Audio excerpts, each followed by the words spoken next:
ఎటువంటి ఆపరేషన్ లేకుండా లేటెస్ట్ టెక్నాలజీతో చిన్న ఇంజెక్షన్ తో నన్ను పూర్తి ఆరోగ్యవంతురాలను చేశారు. Elite spine and pain management centre కి వెళ్తే మీ నొప్పులకు స్వస్తి. వచ్చి మాట్లాడతానని చెప్పి ప్రతి దానికి సమాధానం చెప్తారు. సో ఇంతవరకు ఎక్కడ సో దీని మీద ఇక్కడ ఫ్రాంక్గా చెప్పాలంటే ఇక్కడ ప్రకాష్ రాజు కొంచెం డౌన్ చేయరా, జగన్మోహన్ రెడ్డి వీళ్ళెవరు కాదండి. సో మొన్న కళ్యాణ్ బాబు గారు మాట్లాడిన దాంట్లో కూడా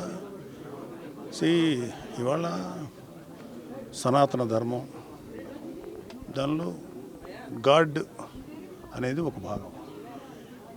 ఇది ఈ సనాతన ధర్మానికి అవమానం కలిగించే వాళ్ళ గురించే మాట్లాడారు తప్ప నిజంగా చెప్పాలంటే మన దేశంలో ఏ ముస్లిము ఏ క్రిస్టియన్ను వాళ్ళు అసలు ఎప్పుడు టచ్ చేయరు ఎవరిని. అలాగే మనం కూడా వాళ్ళు టచ్ చేయం. ఎవరో ఎక్కడన్నా ఒకటే సంఘటనల వల్ల ఇదవుతుంది తప్ప యూజువల్గా ఒక మతాన్ని ఇంకో మతం ఇప్పుడు గౌరవించుకొని బతుకుతున్నాం. అది ఈపాటికి భారతదేశం ఏంటి ఎప్పుడు లాంగ్ బ్యాకే ఒక 500-600 ఏళ్ళ క్రితం కూడా చచ్చిపోయేవాడు. సో అందరూ కలిసి జీవించడం అనేది మా అందరికీ, అటు క్రిస్టియన్స్ అయినా హిందూస్ అయినా ముస్లిమ్స్ అయినా సిఖ్స్ అయినా కలిసి బతకడం అనేది మనకు మన పెద్దవాళ్ళు మనకి ఇచ్చినట్టుంది. అదే కళ్యాణ్ బాబు చెప్పింది సనాతన ధర్మం. అది ప్రతి వాళ్ళలోనూ ఇంకి ఉంటుంది. సో దాన్ని ఎవరైనా అవమానం చేసినా ఇంకోటి చేసినా కొంచెం బాధ అనిపిస్తుంది. సో లడ్డు అనేది ఒక చిన్న అంటే ఒక నిండిపోయినటువంటి ఈ నిర్లక్ష్యం చేయబడినటువంటి హైందవానికి హిందూ మతానికి ఆ లడ్డు అనేది క్లైమాక్స్ లాంటిది. సో దానికి ముందు ఆ లడ్డు అనే దాంతో పాటు ఇంకా కిందకి వెళ్తే ఎన్ని దారుణాలు జరిగినాయో మా అందరికీ తెలుసు. సో నేను కూడా అప్పుడు మోడీ గారు వచ్చినప్పుడు మేము మాట్లాడిన కలికిరి సభ అప్పుడు much before elections Hindu temples కానీ ధార్మిక మండళ్ళు కానీ ఏదైనా సరే should be ruled by Hindus only.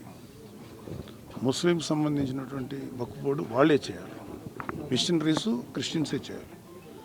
కానీ మనకేంటంటే బికాజ్ ఆఫ్ గవర్నమెంట్ ఎవరైతే అధికారులు ఉన్నారో వాళ్ళు చేసేటువంటి నిర్ణయాల వల్ల కోట్లాది మంది హిందువులు అఫెండ్ అవుతున్నారు. అదే కళ్యాణ్ బాబు గారి బాధ.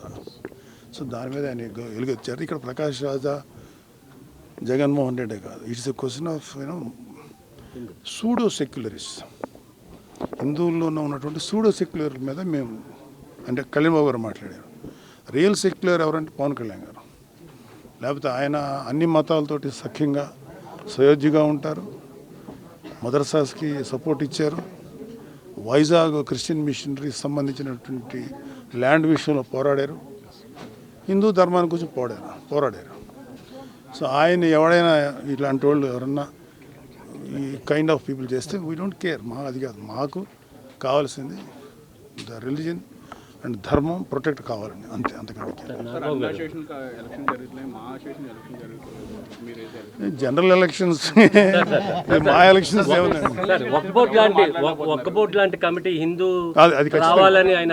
అది నేను ఫుల్ సపోర్ట్ ఆ విషయంలో.